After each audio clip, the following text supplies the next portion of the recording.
Shalom Bapak Ibu Saudara, gimana kabarnya? Wah luar biasa ya, saya melihat wajah-wajah yang semangat. Oke puji Tuhan, pesan Tuhannya adalah tegakkan kepalamu. Wow, apa yang mesti ditegakkan? Kepala, kenapa? Wah, jadi kalau Tuhan menyampaikan pesannya seperti ini, jangan-jangan ya. Ada orang-orang percaya yang kepalanya sedang tertunduk lesu. Ya. Tentu ini bukan makna literal ya, aduh kepalanya kegedean sehingga leher kurang cukup untuk menahan gitu ya, sehingga kepalanya jatuh gitu ya. Meskipun bisa aja bermakna literal karena apa yang berkecamuk yang ada yang kita rasakan di dalam inner man kita, di dalam diri kita, itu kadang bisa berpengaruh dengan apa yang keadaan fisik kita. Hati sedang tertunduk lesu, jiwa sedang tertunduk lesu. Tapi itu bisa muncul, bisa terwujud juga melalui kepala yang memang secara literal lagi berjalan, udah tertunduk gitu. Jadi memang bisa ada kaitan seperti itu, ya. Oke, secara Bapak Ibu Saudara, namun secara fisik mungkin kepala tegak, ya. Tapi Tuhan kan bukan lihat soal yang apa yang tampak ini. Ada hati-hati, ada bagian dalam daripada diri orang percaya yang sedang tertunduk lesu. Ya. Nanti sebenarnya saya akan jelaskan apa yang dimaksud dengan kepala yang tegak dan kepala yang tertunduk itu. Tapi mari kita buka Mazmur 27 ayat 1 sampai 6. Saya mau ajak kita baca bergantian. Ini menjadi dasar daripada apa yang Tuhan sampaikan. Saya ayat 1 Bapak Ibu Saudara 2 dan selanjutnya. Oke, sudah terpampang. Ayat 1 dari Daud. Tuhan adalah terangku dan keselamatanku. Kepada siapakah aku harus takut? Tuhan adalah benteng hidupku. Terhadap siapakah aku harus gemetar? Ayat 2 silakan. Ketika penjahat-penjahat menyerang aku untuk memakan dagingku, yakni semua lawanku dan musuhku, mereka sendirilah yang tergelincir dan jatuh. Ayat 3. Sekalipun tentara berkemah mengepung aku, tidak takut hatiku. Sekalipun timbul peperangan melawan aku, dalam hal itu pun aku tetap percaya. Ayat 4. Satu hal telah kuminta kepada Tuhan, itulah yang kuingini, diam di rumah Tuhan seumur hidupku, menyaksikan kemurahan Tuhan dan menikmati baiknya. Ayat 5, sebab ia melindungi aku dalam pondoknya pada waktu bahaya. Ia menyembunyikan aku dalam persembunyian di kemahnya. Ia mengangkat aku ke atas gunung batu. Ayat 6 sama-sama, 1, 2, 3. Maka sekarang tegaklah kepalaku mengatasi musuh di sekeliling aku. Dalam kemahnya, aku mau mempersembahkan korban dengan sorak-sorai. Aku mau menyanyi dan bermazmur bagi Tuhan. Katakan amin. Bapak Ibu Saudara, kalau kita mendengar ada orang-orang yang berjalan dengan kepala yang tegak. Ada orang-orang yang berjalan dengan kepala tertunduk. Secara umum Bapak Ibu Saudara, orang-orang yang berjalan dengan kepala yang tegak ya. Dalam pengertian yang baik ya, artinya orang tersebut sedang melangkah, artinya orang tersebut sedang melangkah dengan rasa percaya diri. Orang tersebut yang berjalan dengan kepala tegak itu selalu digambarkan memiliki sesuatu kekuatan yang ia andalkan. Dan orang yang berjalan dengan kepala tegak adalah orang yang umumnya berjalan dalam kemenangan. Ya. Dan sebaliknya orang yang berjalan dengan kepala yang tertunduk lesu itu yang bisa kepalanya memang betul-betul tertunduk atau memang kepalanya tegak tapi hatinya sedang tertunduk lesu. Ya, pengertiannya adalah umumnya orang-orang yang sedang mengalami tekanan dalam hidupnya.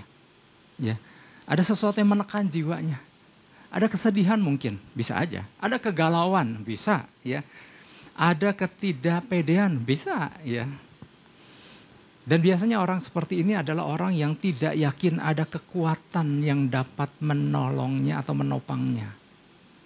Dan umumnya orang yang berjalan tertunduk lesu adalah orang yang umumnya mengalami kekalahan.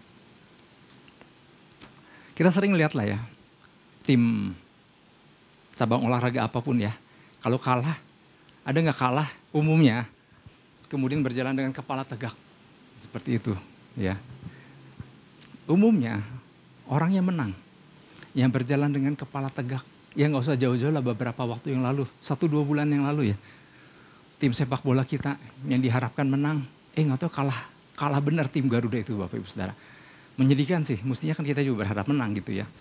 5-1. Lawan siapa? Ingat nggak? Lawan Australia, betul. Dan selesai pertandingan semua berjalan dengan tertunduk lesu. Masuk ke ruang ganti pun mungkin semua tertunduk dan terdiam. Ya, bahkan ketua PSSI-nya juga tertunduk di depan ruang ganti. Karena apa? Kekalahan. Sebaliknya pihak lawan yang mengalami kemenangan, waduh itu ya rasanya berjalan kayak udah gak napak gitu. Wah, begitu sukacita, ya begitu ceria, kepala tertegak. Nah, seperti itulah gambaran umumnya yang dimaksud dengan apa yang disebut kepala yang tegak dan kepala yang tertunduk lesu. Ya. Nah, Bapak Ibu Saudara, di Alkitab juga sempat digambarkan seperti apa yang ditulis oleh Rasul Paulus kan. Arak-arakan kemenangan. Ya. Ada tentara yang menang perang, masuk ke dalam kota, kemudian disambut dengan sorak-sorai sama rakyat. Kemudian komandan berjalan di depan naik kuda. Ini gambaran yang ditulis Rasul Paulus tentang tentara-tentara Romawi yang menang perang. Dia masuk ke kota dengan kuda dan kepala yang tegak dengan kebanggaan. Di situ ada dupa yang sengaja dibakar supaya mereka orang-orang rakyat dapat menghirup bau kemenangan. Ya. Tetapi di ayat yang sama, asap yang sama, serasa bau kematian bagi orang-orang yang berjalan di belakang dengan tertunduk lesu, yaitu para tawanan. Jadi dari situ kita dapat melihat jelas orang-orang yang berjalan tegak adalah orang-orang yang mengalami kemenangan. Orang-orang yang berjalan tunduk lesu, menghirup aroma dupa yang orang lain katakan harum. Dia bilang ini aroma kematian. Karena mereka tahu sebentar lagi mereka akan dihukum mati. Nah, ketika pesan ini disampaikan, ada orang-orang yang kepalanya tertunduk gitu. Nah, tentu kita tahu, wow, ada yang bukan cuma sekedar kepala secara fisik, tetapi ada yang jiwanya sedang galau, mungkin yang tertekan, yang wah kalah ini mah, kalah deh. Nah, Tuhan gak mau, ya Tuhan mau setiap orang-orang percaya, anak-anak Tuhan, pesan itu disampaikan di tempat ini, anak-anak Tuhan kita. Tuhan mau kita jadi orang-orang yang berjalan dengan kepala yang tegak. Ya. Nah, seperti itulah digambarkan ya. Nah, kembali kepada peristiwa kembali kepada Mazmur 27 ini tentang Daud tadi ya, yang pemazmur ya, sang penulis yaitu Daud. Dia pernah mengalami masa-masa ketakutan, masa-masa yang gak mudah. Bapak Ibu Saudara, kita udah apalah kisah tentang Daud ini, di mana ada orang-orang yang memusuhi dirinya. Dia nggak bikin jahat orang, tapi ke orang begitu ingin dia mati gitu. Begitu ada orang yang begitu ingin yang iri sama ini Saul ya, begitu ingin Daud mati. Ya. Dan dia nggak segan-segan untuk mengejar Daud kemanapun Daud pergi. Ya. Nah, bagi Daud ini bukan sesuatu yang mudah untuk dihadapi Bapak Ibu Saudara. Dia seorang diri, dia berusaha untuk lari menghindar dari kejaran orang-orang yang serius sekali untuk membunuh dia.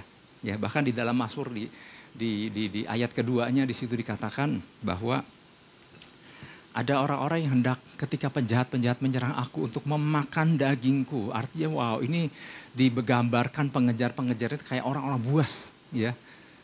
Ketika penjahat-penjahat menyerang untuk memakan dagingku, yakni semua lawanku dan musuhku, mereka tidak tergelincir dan jatuh. Jadi ada orang-orang yang serius sekali mengejar dia untuk mendapatkan dia. Ya, dan ini menjadikan Daud ya bertambah berat. Ya. Ia dikejar bukan karena satu kesalahan. Ia dikejar karena ada orang cemburu sama dia. Jadi saking berambisinya Saul untuk mendapatkan Daud, sampai satu kali Saul pernah berkata, sampai Daud lari ke tanah Yehuda sekalipun aku akan mengejar Daud ke sana. Ya. Jadi Saul punya pasukan yang besar, jadi dia nggak takut kemanapun Daud pergi, kemanapun kepada siapapun Daud berlindung, dikejar. Ya. Nah, bagi Daud yang dalam keadaan demikian terjepit dan terancam dan tertekan seperti itu, kalau sampai dia berjalan dengan kepala yang tertunduk lesu, mungkin masih dapat dimaklumi, ya dikejar untuk dibunuh nggak kira-kira gitu. Ada sepasukan besar mengejar. Tapi yang terjadi sebaliknya, bukan tertunduk lesu. Daud dapat berkata, sekarang tegaklah kepalaku mengatasi musuhku sekelilingku. Ini yang luar biasa. Nah sekarang nanti kita akan belajar apa sih yang membuat Daud kok bisa begitu. Keadaan mungkin sedang tidak baik-baik aja buat Daud. Tekanan begitu besar. Rasanya kalau Daud sampai tertunduk lesu, orang pun iya Daud kuat ya gitu. Tetapi enggak, sekarang tegaklah kepalaku. Wow, ini yang jadi pesan Tuhan. Ini jadi pesan Tuhan buat kita. Tuhan melihat ada orang-orang percaya yang berjalan dalam tanda kutip kepala yang tunduk.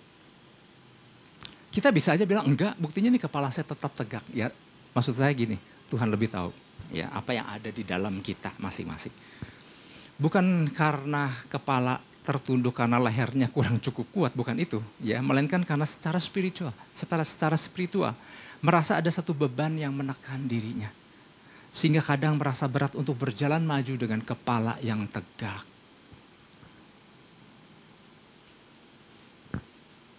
Selama 3 minggu terakhir Bapak Ibu Saudara, kita mendapat pesan Tuhan tentang pentingnya kita orang percaya berjaga-jaga, berawas-awas karena ada musuh, ada si singa itu yang berjalan keliling. Ada berbagai pesan selama 3 minggu terakhir, pesan yang hampir sama semua tentang hati-hati bahwa musuh bermain. Musuh akan menyelusup ketika ada celah terjadi di tengah-tengah orang percaya. Dan kemudian masuklah pesan Tuhan, tegak, apa tadi bilang? Tegakkan kepalamu. Ya. Nah kita berpikir bahwa pesan tentang berjaga-jaga udah 3 minggu nih. Sekarang masuk pesan yang lain, yang baru, yang berbeda dengan 3 pesan yang lain. Mungkin ada yang berpikir seperti itu, tapi saya katakan ini masih lanjutan loh. Kenapa? Tetap orang yang berjalan dengan tertunduk lesu ini incaran empuk. Si singa, iblis itu bagian singa berjalan mengaum siap menerkam orang yang dapat ditelannya. Nah orang yang berjalan tertunduk lesu adalah sasaran empuk. Orang-orang yang mudah ditelan. Oleh si singa yang memang lagi berjalan berkeliling mencari orang yang dapat ditelannya. Kalau di dalam perjalanan Musa keluar dari Mesir menuju tanah perjanjian, kan mereka tiba di sebuah tempat yang bernama Rafidim. Di situ mereka disergap oleh Amalek. Bapak Saudara kalau masih ingat di kitab Ulangan, siapa sih yang diincar Amalek? Orang-orang yang lemah di barisan belakang. Bukan yang duduk di belakang ruangan. Tetapi orang-orang, kan rombongan bangsa Israel itu dituntun Tuhan keluar dari Mesir menuju tanah perjanjian. Tapi kan dari sekian banyak orang, ada orang-orang yang kita mau dibawa kemana sih, nggak jelas begini. Nah itulah orang-orang lemah di bagian belakang yang nggak tahu untuk tujuan apa keluar dari Mesir. Orang-orang yang ya udah ikut aja. Nah orang-orang yang iring Tuhan cuman ya udahlah asal ikut gitu. Yang nggak punya pengalaman pribadi dengan Tuhan. Itulah orang-orang lemah di barisan belakang yang mudah sekali untuk disikat. Mudah untuk ditelan. Ya. Nah seperti yang disampaikan pada minggu lalu, ya iblis tinggal berbisik aja. Ya. Udahlah situasi seperti gini jangan mimpi bisa menang lah. Nah orang-orang yang berjalan tertunduk lesu akan ya juga ya gitu ya. Nah inilah sasaran-sasaran empuk. Ya. Iblis akan berbisik dengan berbagai cara. Ya. Keadaanmu sudah begitu berat dan orang-orang sepertinya tidak peduli kepadamu. Udahlah kau tinggalkan pelayananmu. Tinggalkan Tuhanmu. Seperti istri Ayub, masihkah kau bertekun dengan Tuhanmu? Ya. Sepertinya Tuhan gak ada di pihakmu. Masihkah engkau bertekun mencari Tuhan? Itulah bisikan-bisikan iblis, si musuh. Dan ini sasaran empuk kepada siapa? Orang yang berjalan dengan tertunduk lesu. Ya.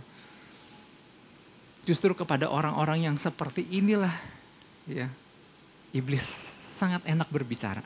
Ya.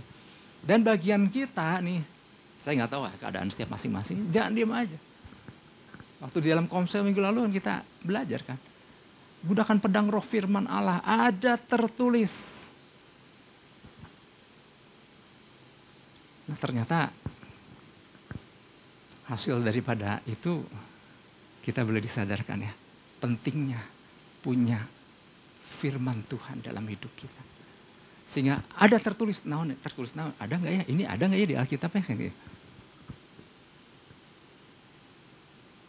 dia akan terus berbisik, melemahkan, menekan. Karena cuma itu yang dia bisa lakukan. Nah, bagian kita adalah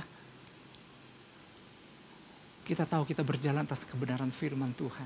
Boleh aja dia berbisik, tapi aku tahu, aku punya firman Tuhan, aku punya tujuan Tuhan dalam hidupku. Wow, ini yang keren Bapak Ibu Saudara. Ya. Orang-orang yang berjalan dengan tertunduk lesu adalah orang-orang yang merasa dirinya terlalu berat untuk mengambil otoritas dan atas berbagai situasi yang telah menimpanya dan membiarkan keadaan menguasai dirinya. Ambil otoritas. Nah, ini beda kan, mestinya kan kayak Daud kan. Sekalipun musuh berkemah mengepung dirinya, Daud memilih untuk membiarkan kuasa Tuhan bekerja dan bertindak dengan cara-cara Tuhan dalam menghadapinya. Jangan membiarkan, udahlah, ya kalah ini mah, aku mah kalah lah ini mah. Nah, tidak adakah janji Tuhan, tidak adakah tuntunan firman Tuhan, tidak adakah dasar kebenaran di dalam diri kita. Nah, melalui pesanan ini Bapak Ibu Saudara, ya, Tuhan mengendaki orang-orang percaya berjalan dengan kepala yang tegak. Ya. Dan apa yang membuat orang percaya dapat berjalan dengan demikian, secara demikian adalah yang pertama, jadikan Tuhan sebagai tempat persembunyian di mana kita akan memiliki rasa aman yang sejati. Jika lu bersembunyi, ya bersembunyi di dalam Tuhan. Ya. Baru seseorang mengalami rasa aman yang sejati. Mazmur 27 ayat 4 dan 5. Oke, di situ dikatakan, satu hal telah kuminta kepada Tuhan, itulah yang kuingini. Diam di rumah Tuhan seumur hidupku, menyaksikan kemurahan Tuhan dan menikmati bait-Nya. Kita ngerti maksud ini bukan yang nginep di gereja seumur hidup, ya. Tetapi ada jalinan hubungan yang kita bangun sama Tuhan. Sebab Ia melindungi aku dalam pondoknya pada waktu bahaya. Ia menyembunyikan aku dalam persembunyian di kemahnya. Ia mengangkat aku ke atas gunung batu. Kenapa Daud bisa berjalan dengan kepala yang tegak di saat musuh yang begitu banyak menyerang, mengepungnya? Kenapa? Tempat persembunyian Daud. Ya, dia punya tempat persembunyian yang sejati, yaitu di dalam Tuhan. Ya. Hanya orang-orang yang sungguh-sungguh mencari Tuhan akan mendapat rasa aman yang sejati, yang sungguh-sungguh cari Tuhan, yang mendapatkan Tuhan. Hanya fisik datang kepada Tuhan bukan jaminan akan serta-merta mendapatkan rasa aman di dalam Tuhan. Ya. Kecuali memang datang cari Tuhan yang secara pribadi mencari Tuhan dan mendapatkan pribadinya. Nah, itulah baru didapatkan rasa aman. Aku udah ke gereja kok. Nah, kalau cuma hanya hadir tapi gak ngalami Tuhan, gak serta-merta menerima rasa aman di dalam Tuhan. Jadi pada waktu Daud mengatakan bahwa Tuhan melindungi dan menyembunyikan dirinya dalam pondoknya pada waktu bahaya, apakah sekarang gini, apakah keadaan Daud sudah bebas dari kejaran? Belum. Ya.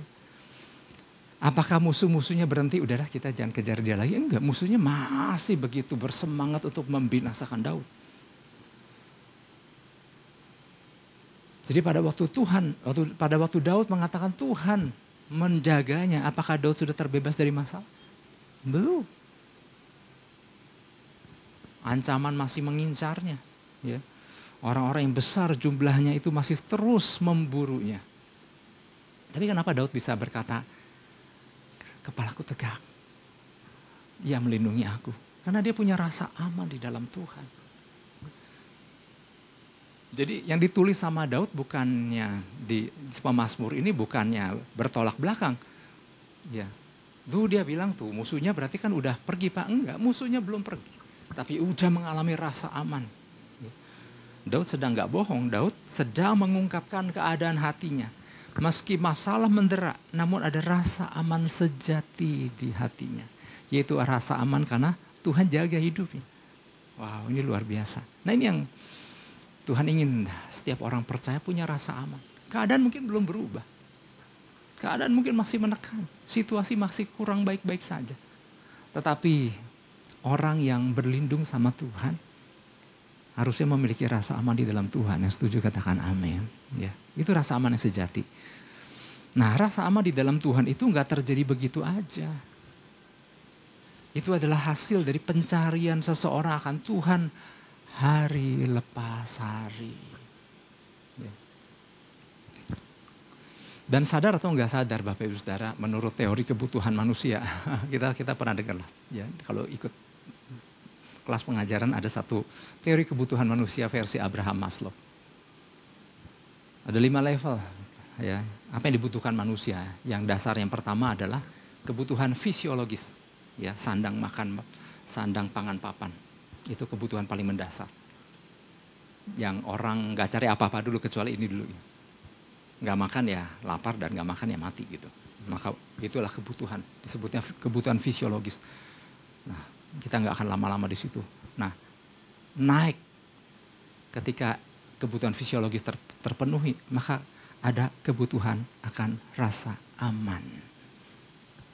Dan ini mutlak, orang cari ini, semua manusia cari ini, rasa aman. Ya. Jadi rasa aman terbukti telah menjadi satu hal yang membuat kehidupan manusia. Kenapa manusia cari rasa aman? Karena mereka tahu rasa aman itu membuat kehidupannya stabil dan tidak goyah. Dia butuh rasa aman. Nah, tinggal pertanyaannya gini, rasa aman yang seperti apa yang dimaksud? Nah, ada beberapa level rasa aman Bapak Ibu Saudara. Minimal 3 lah, ya minimal 3 ya. Yang pertama rasa aman karena pemilikan akan materi. Ini merupakan rasa aman semu sih, ya. Yang manusia pikir mereka akan merasa aman apabila mereka memilikinya. Ini rasa aman ini yang dikejar banyak orang. Aku harus punya banyak, maka aku baru punya rasa aman. Aku harus memiliki A dan B, A dan C, baru aku memiliki rasa aman. Ini yang dunia kejar kan, supaya mereka punya rasa aman. Ya. Seseorang baru merasa aman dan aku harus dapatkan supaya nggak direndahkan orang lagi. Apabila aku mengenakan sesuatu yang memiliki nilai mahal. Biar orang nggak rendahkan, biar aku pede gitu ya. Misalnya aksesoris tertentu lah, seperti perhiasan lah, jam tangan mahal lah, merek tertentu lah, gadget-gadget yang punya kualitas tertentu. Sebetulnya gini, silakan aja kalau punya uang, ya siapa yang larang. Ya. Namun apabila merasa dirinya baru bernilai, apabila mengenakan benda-benda itu yang salah. Itu naruh rasa aman pada benda-benda itu.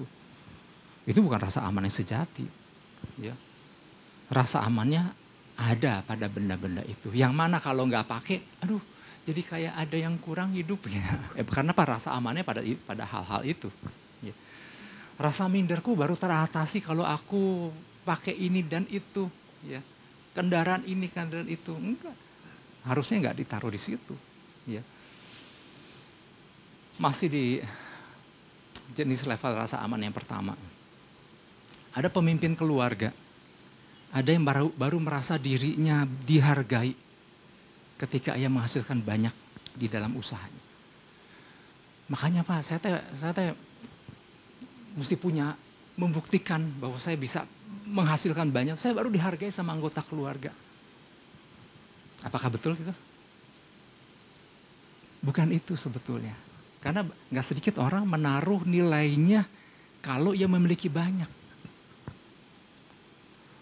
Kenapa gak berfungsi sebagai imam misalnya kenapa kurang berfungsi sebagai imam? Iya itu Pak, ya karena saya kan usaha saya kan lagi berjuang, saya kan nggak punya apa-apa. Nanti saya buktikan kalau saya punya banyak saya akan buktikan. No, enggak.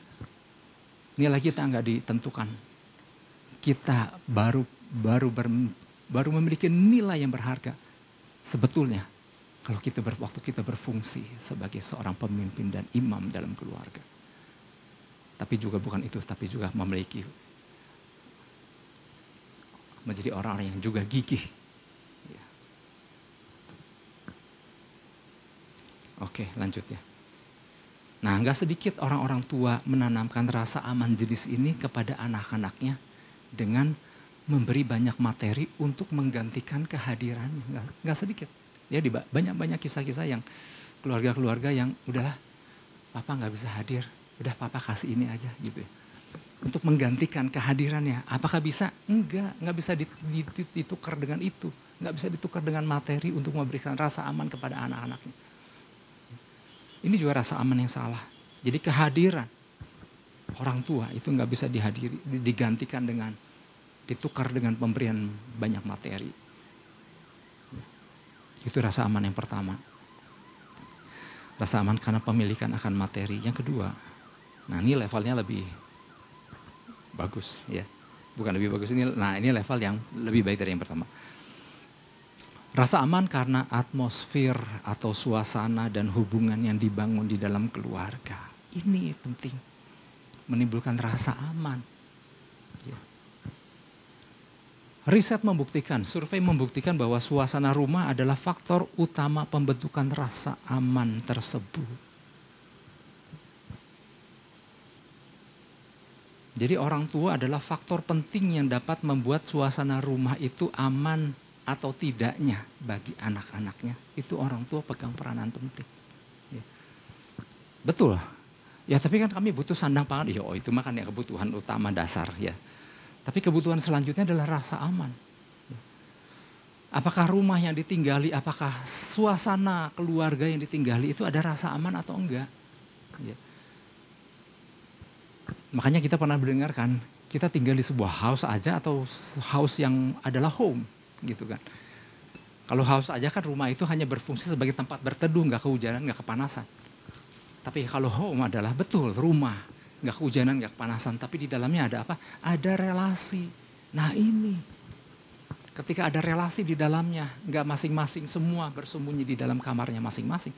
Tetapi ada relasi satu dengan yang lain. Ini yang membuat rasa aman terbangun di dalam keluarga.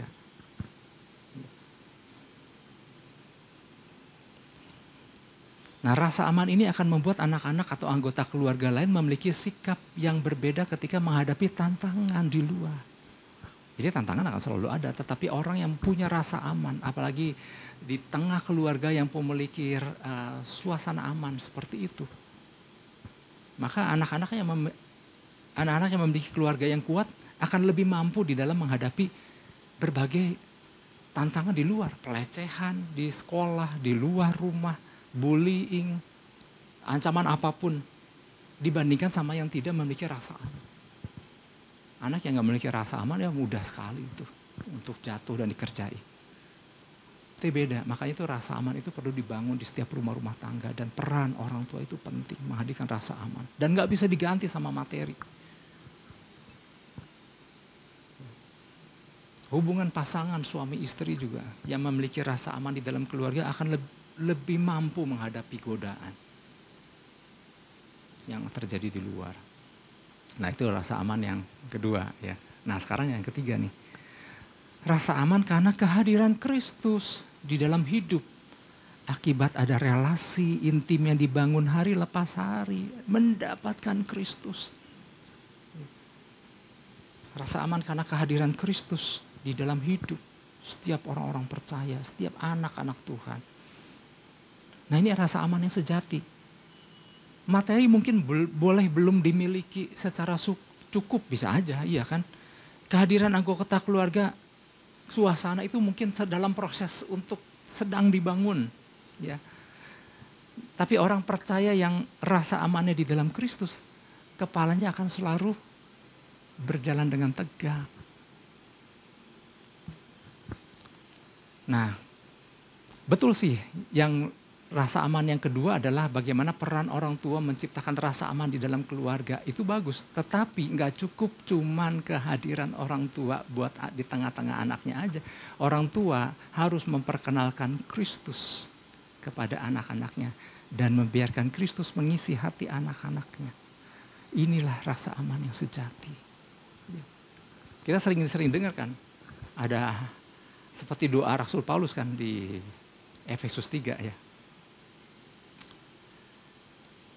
Bahwa ada 4 dimensi ya digambarkan. Apa sih 4 dimensi? Betapa lebarnya dan panjangnya dan tingginya dan dalamnya kasih Kristus. Yang kita tahu kan yang namanya sebuah ruang kan, panjang kali lebar kali tinggi. Tetapi ternyata di dalam hati kita bukan sama 3 dimensi, 4 dimensi. Dan bukan hanya panjang kali lebar kali tinggi, ada 1 dimensi yang harus diisi kalau enggak kosong. Dan itu, ruang itu hanya bisa diisi oleh Yesus Kristus, katakan amin. Enggak bisa diisi sama yang lain. Tidak hadiran Kristus, maka tetap ada rasa aman yang berbeda, bukan yang sejati. Ada banyak perpindahan hari-hari ini yang kita sering dengarkan dari ikut Yesus keluar. Tapi juga ada kabar sukacitanya. Ada banyak orang-orang yang dari luar menerima Yesus. Katakan amin. Kenapa? Nggak bisa dibohongin. Ada satu kekosongan yang mereka, aduh kenapa hidup kok ada sesuatu yang kurang. Karena mereka nggak menyadari bahwa itu memang harus diisi. Ruang kosong di hati apapun yang mereka percaya. Karena itu hanya bisa diisi oleh kehadiran Kristus. Nah, tugas orang tua adalah memperkenalkan satu pribadi untuk mengisi satu ruang kosong di dalam hati anak-anaknya. Dan itu hanya bisa diisi oleh Yesus Kristus. Itu yang menjadi tugas orang tua. Ketika ada ruang kosong itu terisi oleh kehadiran Kristus, maka baru dikatakan ada rasa aman yang sejati. Baru ada rasa secure yang dialami si anak. Dan termasuk si orang tua harusnya kan. Ya. Hanya sayangnya banyak manusia termasuk orang percaya mencoba mengisi ruang kosong itu dengan memenuhi rasa amannya dengan sesuatu yang lain yang tadi disebutkan itu. Dan gak pernah terpenuhi itu. Ya. Daud dari kecil kan termasuk seorang anak yang dibeda-bedakan kan. Hanya karena dia mungkin secara postur gak seperti tinggi besar kayak orang-orang kayak kakak-kakaknya yang rata-rata kakaknya pegawai negeri kan, pengawal prajurit-prajurit tentara Israel, prajurit-prajurit Israel, tentara-tentaranya Saul. Maka Daud, ya udahlah, kamu mah ngangon kambing domba aja gitu. Dan perkara memelihara kambing domba itu bukan hal ringan. Artinya itu buat masa itu sesuatu yang bahaya, karena dia harus membawa kambing dombanya jauh sampai menempatkan padang rumput hijau dan bahkan kadang membiarkan bermalam di situ. Dan Daud disuruh orang tuanya, udah kamu bagian itu aja lah. Ya. Nah, di tengah malam gelap seperti yang ditulis di dalam Mazmur, bagaimana Daud menghabiskan malamnya di tengah bulan dan bintang. Dia apa-apa yang dia lakukan.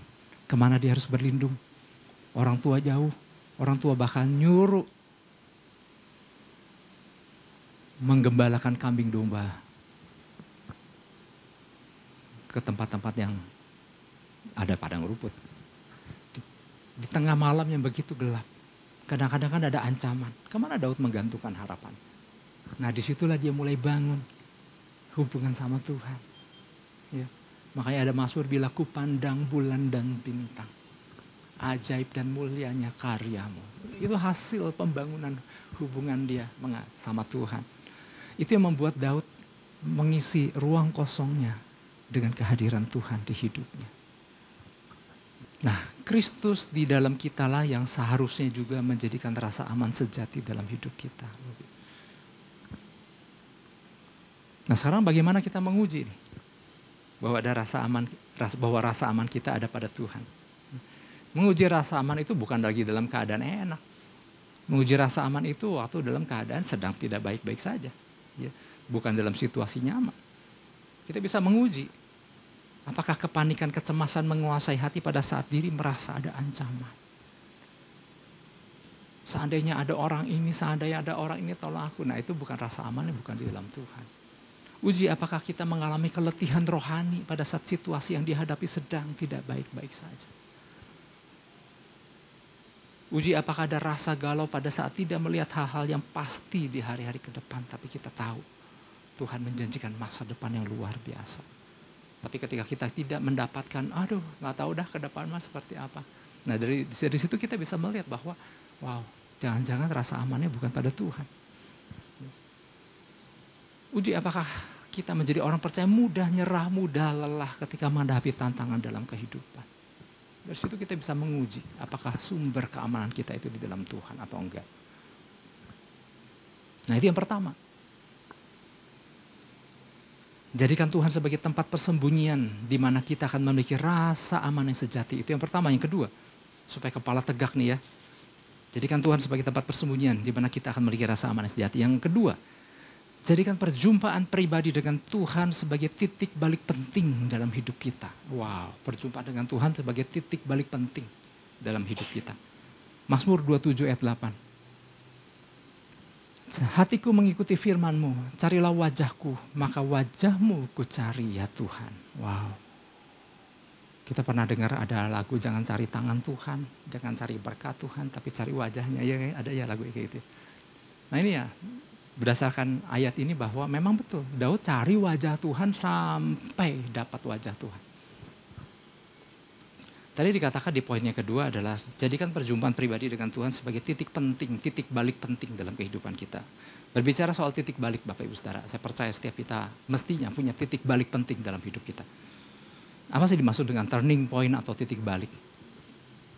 Turning point atau titik balik adalah peristiwa penting yang dapat mengubah kehidupan seseorang. Wah, masih dicatat lagi nih. Ya.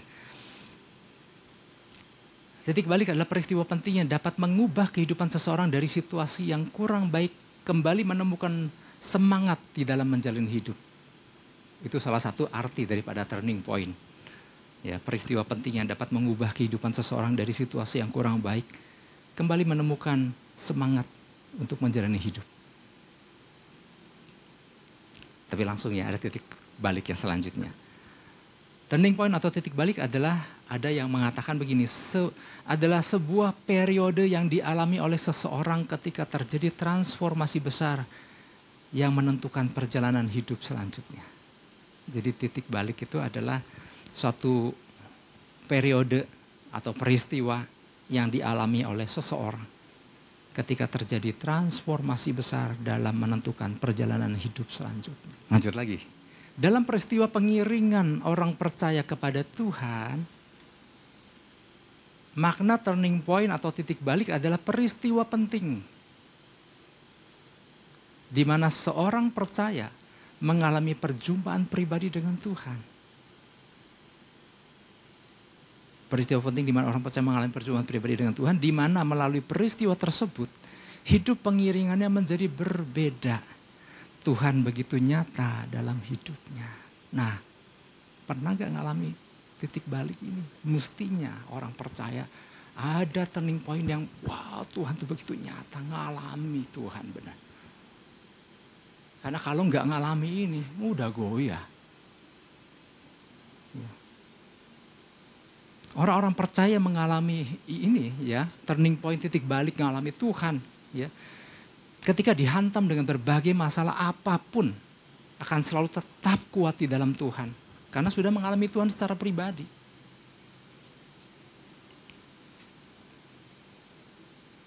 Oke, kita mundur sejenak ke peristiwa Daud.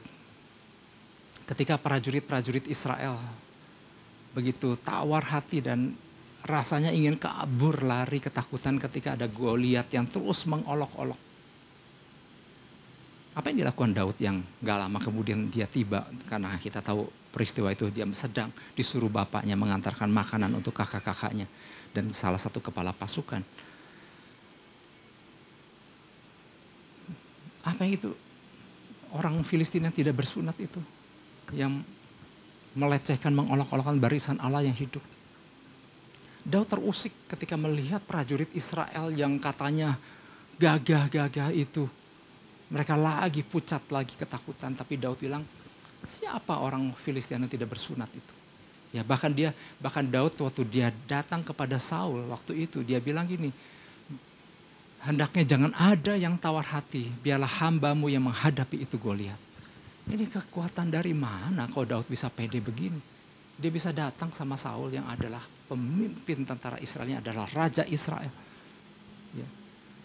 Jangan seorang pun menjadi tawar hati. Biarlah hambamu yang menghadapi itu Goliat. Ya.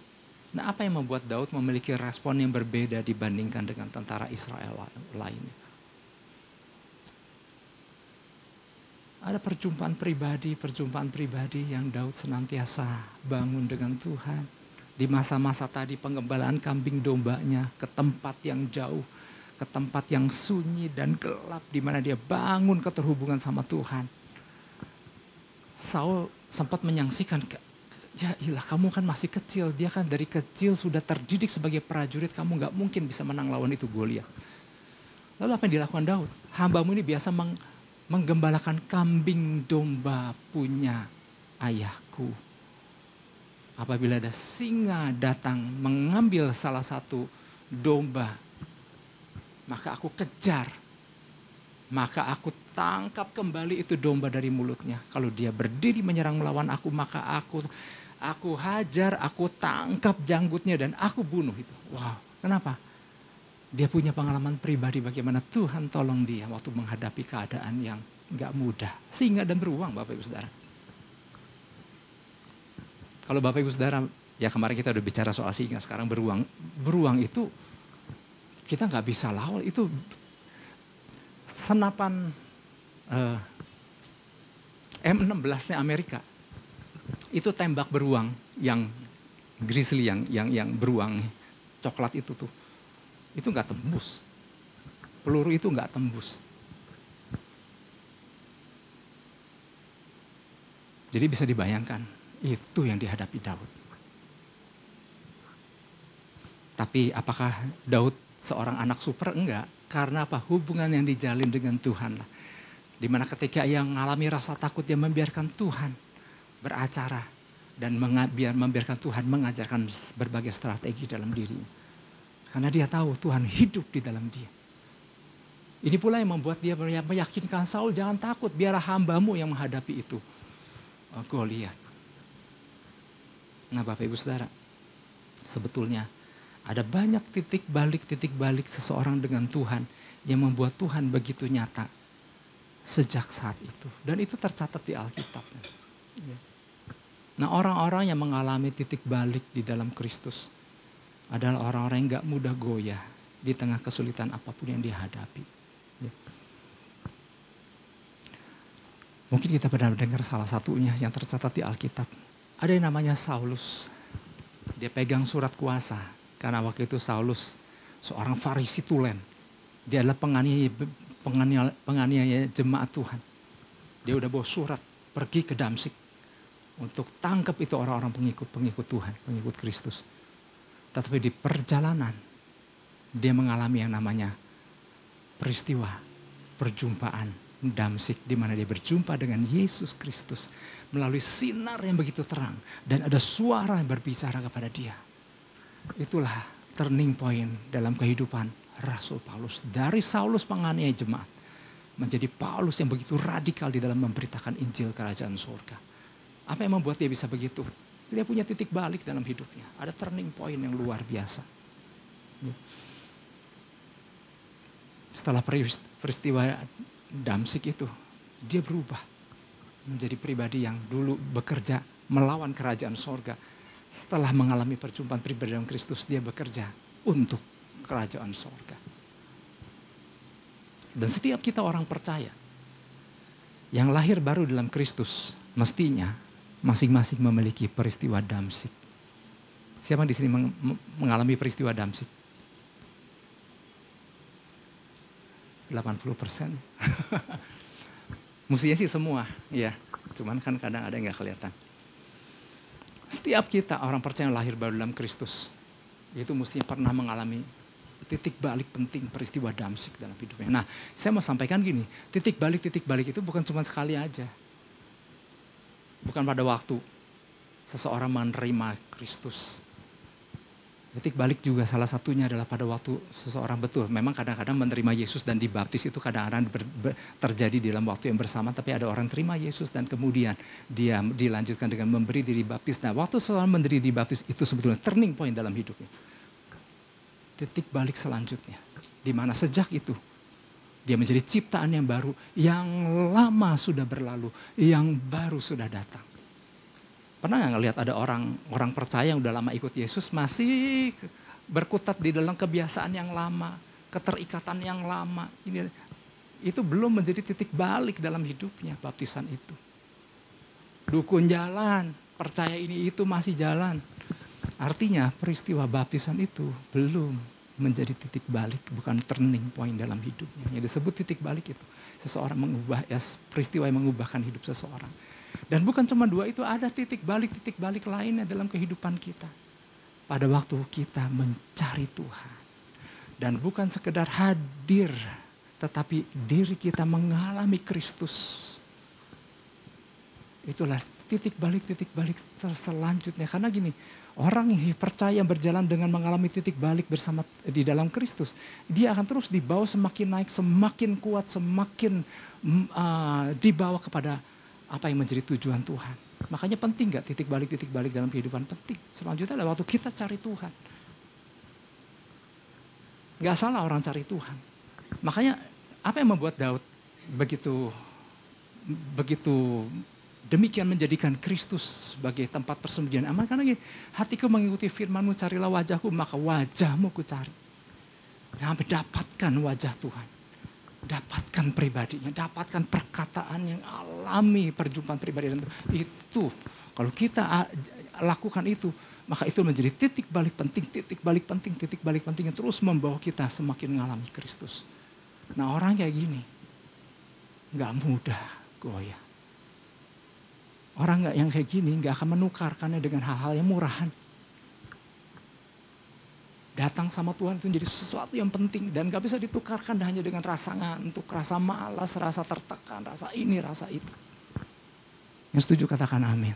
Oleh sebab itu mari Bapak Ibu Saudara, kata Tuhan sampaikan pesannya, tegakkan kepalamu. Mari, ada sesuatu yang harus kita bangun. Bukan cuma kita naikin kepala beneran kita supaya tegak, enggak. Kalau hatinya masih tunduk ya masih tunduk. Tetapi bagian kita adalah yuk bangun keterhubungan. Karena ada banyak titik balik penting dalam peristiwa, dalam kehidupan kita selanjutnya waktu kita cari Tuhan. Ya, bukan peristiwa penting di masa lalu, titik balik di masa awal-awal iring Tuhan aja. Di hari-hari ke depan selanjutnya. Oke, yang mau katakan amin dan kita beri tepuk tangan buat Tuhan Yesus. Haleluya.